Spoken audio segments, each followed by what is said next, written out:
เอ้ยสบายดีมื้อนี้กุยหัวผมพูดได้พวกนางกูเลยกลัวเว้ย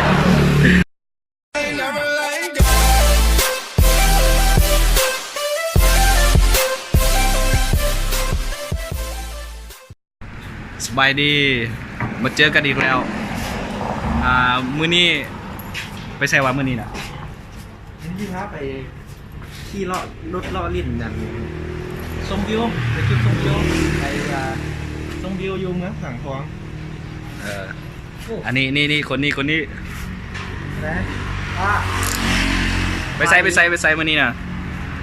จะขี่รถเล่นจะพามือส้มเนาะไปกินลมชมวิวไปชมวิวอยู่เมืองสังทองไปกัน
โดยเนาะตอนนี้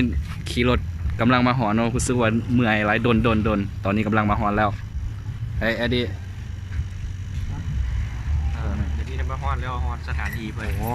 ฮอดสถานที่แล้วมาแล้วสถานที่คือห้านมายูทูบห้านสนีสายของอายุนี่มีหลายเจ้าเห็นไหมมันมีหลายเจ้าแต่ว่ามานางอยู่ห้านสนีสายของโดยเจ้าเนาะหลังจากที่เขาโดยเจ้าอีกแล้วมึงโดยหรือเจ้านี่หลังจากที่เขาถ่ายอาหารเนาะเดี๋ยวสิพายเบิ่งวิวใครเขียนพายเบิ่งวิวใครเขียนว่ามันสิงามสำเร็จแต่คนบอกว่างามเลยงามแน่นอนถ้าไปได้มาแล้วติดใจบอกเลยคำเดียวว่าติดใจเลย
ยกกิน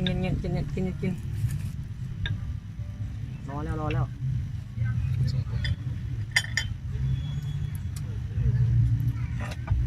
ตามด้วยเบียร์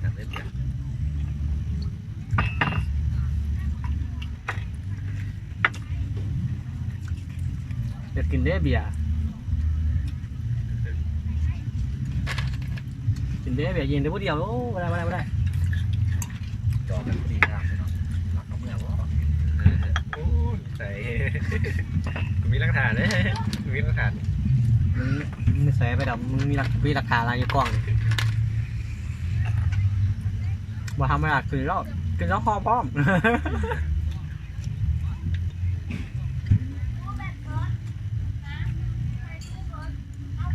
เมื่อตัวอะไรกัน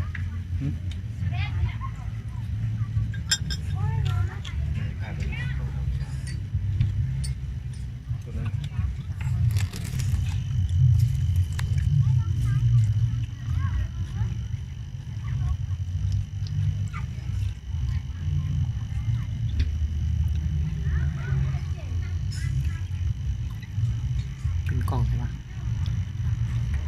โบรู้สึกไหนว่าวันนี้ว่ามานี่บรรยากาศเป็นยังไงเนาะ บรรยากาศว่าเป็นวันที่ว่าค่อนคลายได้ดี อ๋อ สำหรับผู้คนที่ว่าเป็นส่วนใหญ่เป็นนักเดินทางเนาะ นักเดินทาง เส้นนี้มันเป็นเส้นที่ว่าเมืองสังทองหานครหลวง หรือว่าไปที่เดินทางจากนครหลวงไปเมืองสังทองกับมาเวได้อยู่ระหว่างกลางนี่แหละ อ๋อเส้นทางนี่มันผ่านไปฮอดใส่เนี่ยเนาะฮอดใส่ใน คันออกจากนครหลวงไปเมืองสังทองมันไกลคันไกลเมืองสังทองไปก็ออกสยามได้ใครที่ว่าจะไปสยามกับมาเวได้หรือว่าไปที่ว่าไปหลวงพระบางแต่ว่าไปทางเมืองสยามกับมาเวได้ โอ้ สำหรับผู้คนที่ว่าปั่นรถทีมเนาะส่วนใหญ่เขายกกันที่หัวแหละโอ้เหมือนแล้วว่าสถานที่นี้เป็นสถานที่พักผ่อนสำหรับที่ว่านักปั่นรถทีมทั้งหลาย หรือนักที่บิ๊กไบค์เป็นกลุ่มเนาะสามารถมาพักมาเซาได้ที่สถานที่ก็เมืองสังทองแล้วก็มาพักเซาได้เนาะมีหลายห้างเนาะทั้งห้างเสน่ห์สายคลองแล้วก็ห้างเสน่ห์สายคลองมีหลากหลายห้างแล้วก็ห้างหนึ่ง มีใจมาก ห้างตู้นี้นี่เนาะก็มูล2 ห้างแหละเพราะว่าเขากำนัดได้ประจำมันก็2 ห้างซื้อดับไป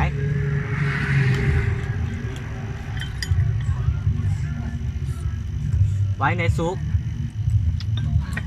กับล้มกับว่ากับเขาในเด้อเพราะว่าเขาก็อยากสัมภาษณ์ตัวอยู่ว่ามื่อนี้ตัวความรู้สึกของตัวเป็นแบบไหนพี่มาเนาะ ของหมออาพูดดีมากเลย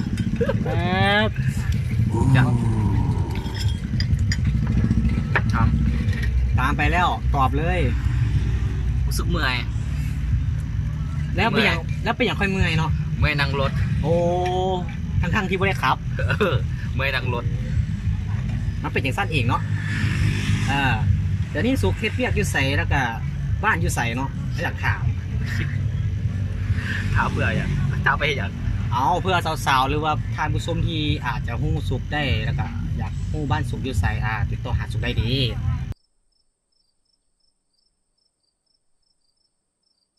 คือว่ามีคำตอบ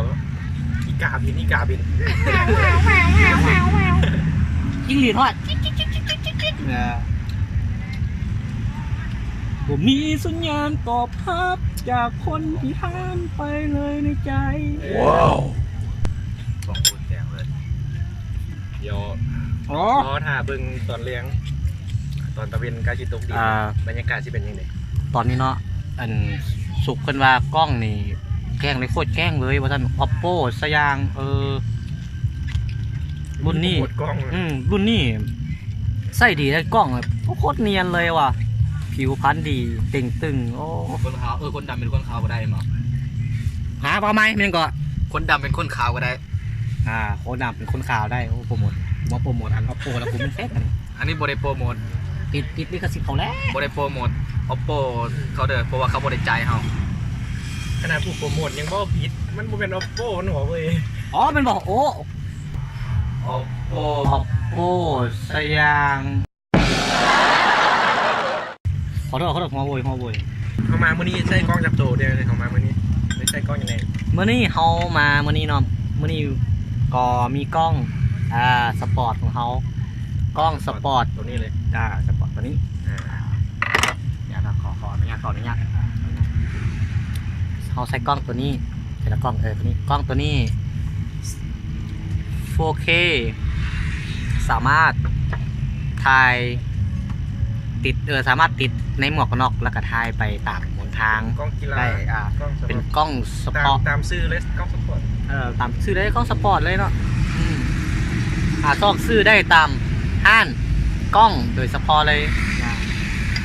มันมีหลายกล้องเนาะก็สามารถติดตามได้ กล้องตัวไปก็คือเนาโทรศัพท์เนา เนานี่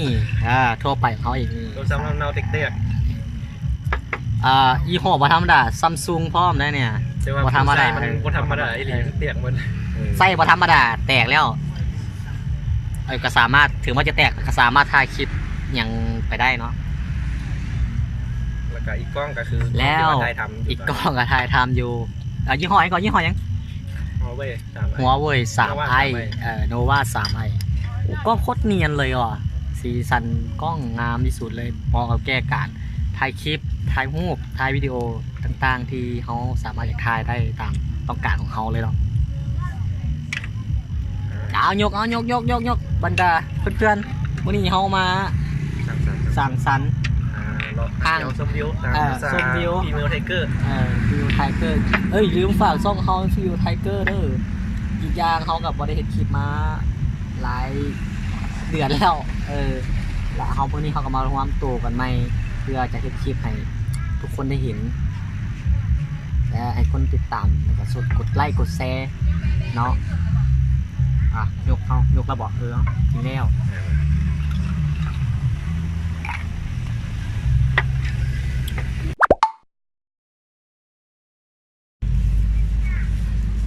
เอาอาหารมาแล้วเนี่ยสั่งแล้วไหมสั่งไหมเลย เพื่อนหน่อย อาหารเบอร์เลยโบ เพื่อนเอายังดิ เบิ่งดูอ่านเมนูเบิ่งดู เบิ่งดูเมนูมีก้อยปลาเครื่อง ฮะปลาพี่เครื่องโต ว้าวเอาอ่านพิษปลาเครื่องมีต้มน่องงัว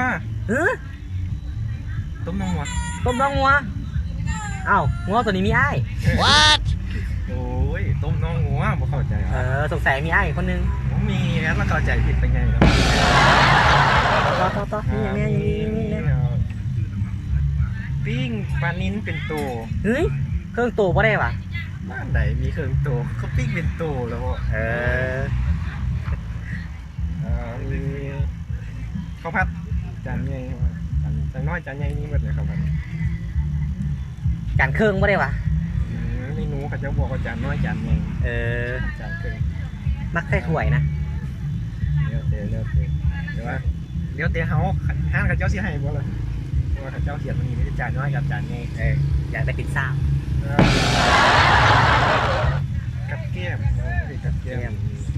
ยำใส่ตับเฮ้ยใส่บ่เลื่อนใส่บ่แลนยังได้ใส่บ่เลื่อนมันตัน What มันเป็นเมนูอาหารมียำยอค้างฟิตจริงที่ว่าเว้ามาน่ะสั่งเบิดว่ามีเงินอ่านให้ฟังซื่อต่อที่สั่งไปแท้ก็สิมีแต่ประเภทต่ำนี่แหละงบน้อยง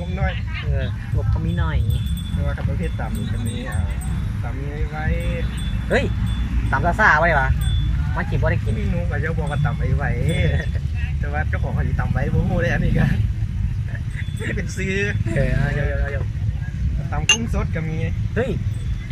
ต่ำกุ้งสดปลาน้ำผึ้งป่ะโอ้กุ้งที่สดแท้บ่มีต่ำหอยแครงก็มีหอยงายบ่ได้ปะมันมีแต่หอยแครงมีหอยแครงอยากงายหรอเนี่ยตอนแรกอยู่บ้านนึงเด้หม มืดเลยเมนูอาหารมันเอาเยอะ